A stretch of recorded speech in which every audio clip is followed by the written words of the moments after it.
Hi everyone. ఈరోజు మనము Telugu teacher కావాలి అనుకుంటే డిఎస్సి తెలుగు ద్వారా కూడా కావచ్చు, లేదంటే గురుకులాల్లో ఉన్నటువంటి టీజీటీ, పీజీటీ, జేఎల్, డిఎల్ ద్వారా కూడా మనము టీచర్ ఉద్యోగం సాధించవచ్చు. అయితే ఇక్కడ ఎవరైతే తెలుగు టీచర్ కావాలనుకుంటున్నారో, తెలుగు ఎగ్జామ్స్ కోసం ప్రిపేర్ అయ్యే వాళ్లకు నేనైతే కొన్ని సజెషన్స్ ఇవ్వగలను. నా ఎక్స్పీరియన్స్తోని నా స్ట్రాటజీని మీతోని పంచుకుంటాను. ఎటువంటి స్ట్రాటజీ అవలంబించాలి, ఏ పుస్తకాలు చదవాలి, ఏ టాపిక్స్ చదవాలి, ఏ విధంగా చదవాలి అనే దాని గురించి నేను కొన్ని సలహాలు అయితే ఇస్తాను. ముఖ్యంగా పుస్తకాలు, తెలుగు ఎగ్జామ్స్ కోసం ప్రిపేర్ అయ్యే వాళ్ళు చదవాల్సిన పుస్తకాలు ఏమిటి, అసలు ఏ పుస్తకాలు చదవాలి, తెలుగు సాహిత్యానికి సంబంధించిన పుస్తకాలు అసలు ఏం చదవాలి. అయితే తెలుగు సాహిత్యంకి వచ్చేసి తెలుగు అకాడమీ వాళ్ళు ముద్రించినటువంటి పుస్తకం ఒకటి ఉంది. పోటీ పరీక్షల ప్రత్యేకమని దానిపై రాసి ఉంటుంది. గురుకుల ఉద్యోగాల కోసమని రాసి ఉంటుంది. అది గురుకుల ఉద్యోగాల కోసమని తయారు చేసినట్లు, కానీ ప్రతి ఎగ్జామ్లో కూడా అందులో నుంచే బిట్స్ వస్తున్నాయి. చాలా ఎగ్జామ్లో నేను గమనించాను. ఆ పుస్తకంలో నుంచే తెలుగు అకాడమీ పోటీ పరీక్షల ప్రత్యేకమని ఉన్నటువంటి ఆ పుస్తకంలో నుంచే ప్రశ్నలు రావడం జరిగింది. ఎందుకొరకంటే అది గవర్నమెంట్ పుస్తకము, తెలుగు అకాడమీ పుస్తకము. తెలుగు అకాడమీ అనేది అథెంటిక్గా ఉన్నటువంటి సంస్థ కాబట్టి కంపల్సరీగా ఆ పుస్తకం చదవాలి. ఎవరైతే తెలుగులో ఉద్యోగం సాధించాలనుకుంటున్నారో ఆ పుస్తకాన్ని క్షుణ్ణంగా చదవండి. అందులో సాహిత్యం ఉంది, అందులో వ్యాకరణం ఉంది, భాషాంశాలు ఉన్నాయి, ఇవన్నీ విషయాలు ఉన్నాయి. కాబట్టి ఆ పుస్తకము ఫస్ట్గా చదవాల్సినటువంటి పుస్తకం. దీంతో పాటుగా టీచర్ ఉద్యోగాలకు, జేఎల్, డిఎల్కి అయితే మెథడాలజీ అవసరం లేదు, కానీ టీచర్ ఉద్యోగాలు సాధించే వాళ్ళు మెథడాలజీ కోసం ఏ పుస్తకం చదవాలి అని డౌట్ వస్తుంది. ఇంకా మెథడాలజీ కోసం వచ్చేసరికి తెలుగు అకాడమీ పుస్తకం ఉంది.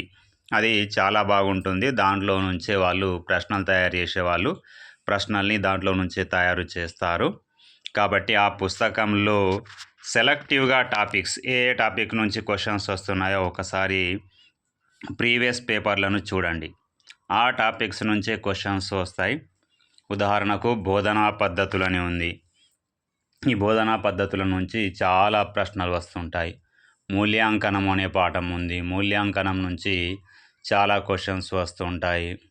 వాచనము, ప్రకాశ పఠనము, మౌఖిక పఠనము, ఇవి చాలాసార్లు వచ్చినటువంటి క్వశ్చన్స్. కాబట్టి ఆ పుస్తకంలో ఏ టాపిక్స్ అయితే ఉన్నాయో ఆ టాపిక్స్ని మంచిగా చదువుకోండి. కొంచెం ఎక్స్ట్రా ఇన్ఫర్మేషన్ కూడా ఉంటుంది కావచ్చు.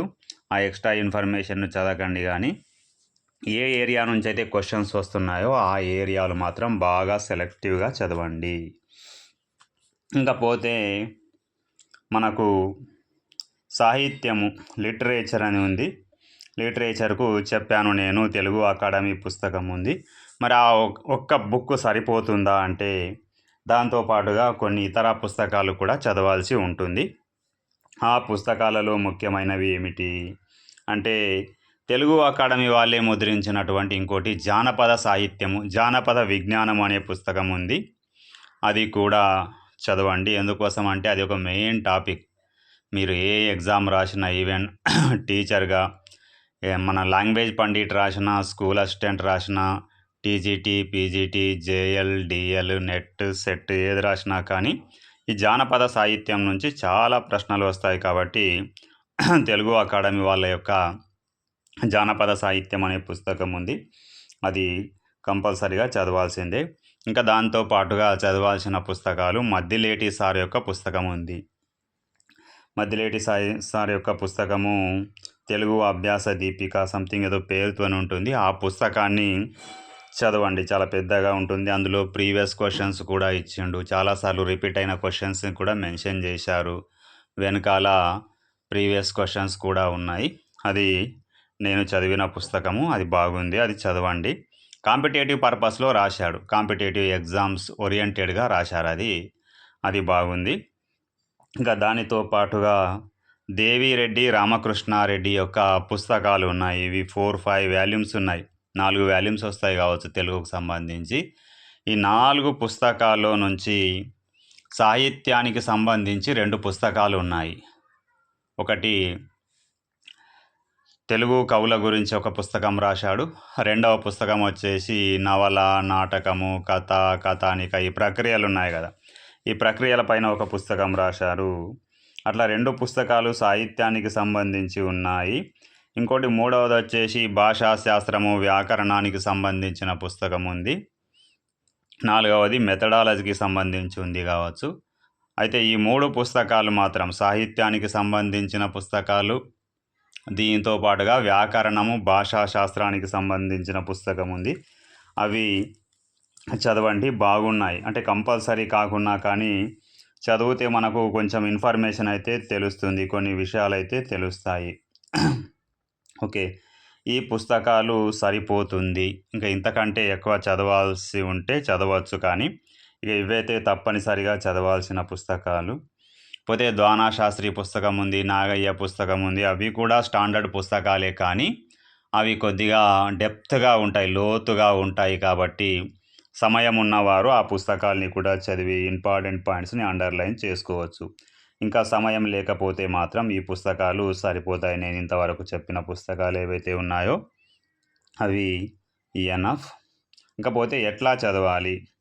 ఫస్ట్ ఆఫ్ ఆల్ మనము పాత ప్రశ్న పత్రాలు, ప్రీవియస్ క్వశ్చన్ పేపర్స్ని చూడండి మీరు. ఎందుకోసం అంటే ఏ టాపిక్స్ నుంచి వస్తున్నాయి ప్రశ్నలు. కొన్ని టాపిక్స్ నుంచే ప్రశ్నలు వస్తాయి, చాలా వరకు వచ్చిన ప్రశ్నలే రిపీట్ అవుతూ ఉంటాయి. కాబట్టి ప్రశ్నలను చూడండి ఒకసారి, పాత ప్రశ్న పత్రాలు చూడండి, సిలబస్ని చూడండి. ప్రతి ఎగ్జామ్లో కూడా ఒకటి సిలబస్ ఇస్తాడు. సిలబస్లో ఏ ఏ కవుల గురించి మెన్షన్ చేశాడు, ఆ కవులకు సంబంధించి మనము సిలబస్ని చూడాలి. దీని తర్వాత రివిజన్ అనేది బాగా చేయాలి. అభ్యర్థులు చేసే ఒక మిస్టేక్ ఏంటంటే చదువుకుంటూ వెళ్ళిపోతారు. ఈరోజు ఇంత చదివాను, రేపు ఇంత చదివాను, కానీ తర్వాత దాన్ని రివిజన్ చేయరు. ఎప్పటికప్పుడు రివిజన్ చేయండి, జ్ఞాపకం ఉంచుకోండి. కోర్సు పెట్టి జ్ఞాపకం ఉంచుకోవాలి, బండ గుర్తులతోని జ్ఞాపకం ఉంచుకోవాలి. ఎందుకొరకంటే ఎగ్జామ్ హాల్లో సమయం తక్కువగా ఉంటుంది. మనకు టకీమని జవాబు గుర్తుకు రావాలి అంటే మనము కోడింగ్తోని గుర్తుంచుకోవాలి. ప్రతి దానికి ఏదో ఒక కోడి పెట్టుకొని గుర్తుంచుకోండి. ఇంతకుముందు చెప్పాముగా మనం యమాత, రాజబాణస లాంటి కోడ్స్ కానీ, అవునా, ఇట్లా మనము కోడ్స్ పెట్టి గుర్తుంచుకోండి. దాంతోపాటుగా ఇంకా చదవాల్సిన విషయాలు మీకు కొన్ని చెప్తాను. అదే ఏ టాపిక్స్ నుంచి ఎక్కువగా ప్రశ్నలు వస్తున్నాయి. ఈ ప్రాచీన సాహిత్యం ఉంది కదా, ప్రాచీన సాహిత్యం అనేది చాలా ఇంపార్టెంట్. ఈ ఆధునిక కవుల కంటే కూడా ఈ ప్రాచీన కవులు నన్నయ్య, తిక్కన, ఎర్రన, ప్రబంధ కవులు చాలా ఇంపార్టెంటు. పోతన, పాలుకురికి సోమనాథుడు, అన్నమాచార్యులు, శ్రీనాథుడు, వీళ్ళ యొక్క టాపిక్స్ నుంచి కంపల్సరీ క్వశ్చన్స్ ఉంటాయి. శ్రీనాథుడు అనే టాపిక్ నుంచి కంపల్సరీ క్వశ్చన్ వస్తుంది, శ్రీనాథుడి పైన క్వశ్చన్స్ వస్తాయి. పాలుకురికి సోమనాథుడి పైన ఖచ్చితంగా ప్రశ్నలు వస్తాయి. నన్నయ్య, తిక్కన, ఎర్రన వీళ్ళ పైన ఖచ్చితంగా ప్రశ్నలు వస్తాయి. ఇక ప్రబంధ కవులు అయితే చాలామంది కవులు ఉన్నారు, అందులో నుంచి చాలా ప్రశ్నలు వస్తాయి. అది తప్పనిసరిగా చదవాల్సినటువంటి టాపిక్. బాగా కేర్ఫుల్గా క్షుణ్ణంగా చదవాలి, రివిజన్ చేయాలి. ఇంకా దీనితో పాటుగా వాదాలు ఉన్నాయి, వాదాల నుంచి ప్రశ్నలు వస్తాడు. స్త్రీవాదము, దళితవాదము, విప్లవవాదము, మైనారిటీ వాదము, ఈ వాదాలు ఇవి చాలా ఇంపార్టెంట్. ఈ 4 వాదాలు చాలా ఇంపార్టెంటు. వీటిపైన ఎప్పుడు క్వశ్చన్స్ ఉంటాయి. స్త్రీవాదం పైన అయితే చాలా ఉంటాయి క్వశ్చన్స్. కాబట్టి ఇది బాగా చదవాల్సిన టాపిక్ వాదాలు. దాని తర్వాత అర్థ పరిణామం అని ఉంది. అర్థాల్లో ఏ విధంగా మార్పులు జరిగాయి, పదాల్లో ఏ విధంగా మార్పులు వచ్చాయి, కమ్మ అనేది ఏ విధంగా మార్పు చెందింది. కమ్మ అంటే ముందు తాటి కమ్మలతోనే చేయించేవాళ్ళు, కానీ ఇప్పుడు బంగారు కమ్మలు, రాగి కమ్మలు, ఇట్లా దాని అర్థ పరిణామంగా మారింది. అది ఒక చార్ట్ ఉంది, ఆ చార్ట్ చదవండి. అందులో నుంచి కంపల్సరిగా ప్రశ్నలు వస్తాయి. అర్థ పరిణామము, చెంబు అంటే ఏంది, కమ్మ అంటే ఏంది, ఇందులోకి వెళ్ళి చాలాసార్లు ప్రశ్నలు వచ్చినాయి.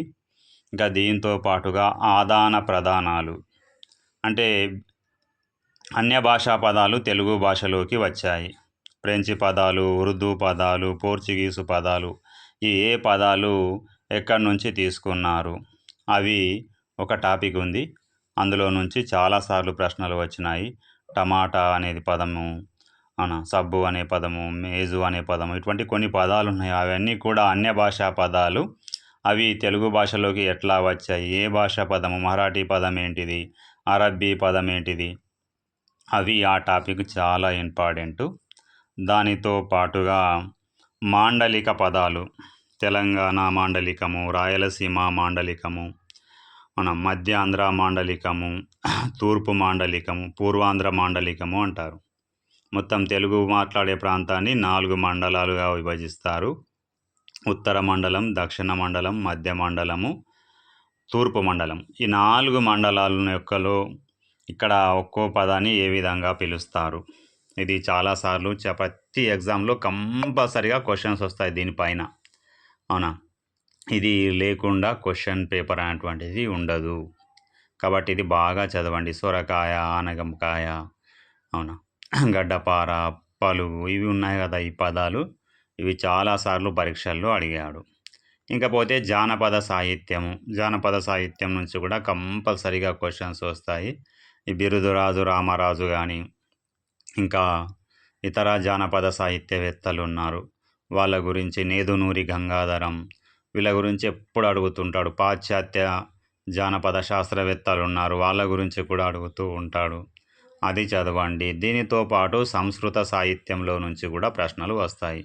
కాళిదాసు ఇంకా ఇతర కవుల గురించి కూడా చాలాసార్లు నమ్మాగుడు అనే కవి ఉన్నాడు, ఆ కవుల గురించి కూడా చాలాసార్లు మనకు సంస్కృత సాహిత్యంలో నుంచి ప్రశ్నలు వచ్చినాయి. పోతే నవలలు, నాటకాలు, కథలు, నవలా సాహిత్యము, నాటక సాహిత్యము, కథా సాహిత్యం, ఇందులో నుంచి కంపల్సరీగా క్వశ్చన్స్ వస్తాయి. భాస్కర రామాయణం నుంచి చాలాసార్లు క్వశ్చన్స్ వచ్చాయి. దక్షిణాంధ్ర యుగం ఉంది కదా, చేమకూర వెంకట కవి, ఇతర కవులు ఉన్నారు, ఆ కవుల నుంచి కూడా ప్రశ్నలు మనకు చాలాసార్లే వచ్చాయి. ఇంకపోతే వ్యాకరణము, సందులు, సమాసాలు, ఛందస్సు, అలంకారాలు, ఇవన్నీ చదవండి. శివకవి యుగము, శివకవులు ఉన్నారు, శివకవుల నుంచి కంపల్సరీ క్వశ్చన్స్ వస్తాయి. నన్నే చోడుడు, పాల్కురికి సోమన, మల్లికార్జున పండితారాధ్యుడు, ఇవన్నీ కూడా మనం చదవాల్సినటువంటి విషయాలు. ఈ మెయిన్ టాపిక్స్ నుంచి క్వశ్చన్స్ ఎక్కువగా వస్తాయి. బాగా సార్లు చదవండి, రివిజన్ చేయండి. ధన్యవాదాలు. చివరిగా నాదో రిక్వెస్ట్, ఛానల్ని సబ్స్క్రైబ్ చేయండి. నేను ఇటువంటి మరిన్ని వీడియోలు చేయడానికి నాకు మోటివేషన్ లాగా పనిచేస్తుంది. ఓకే, ధన్యవాదాలు. Thank you.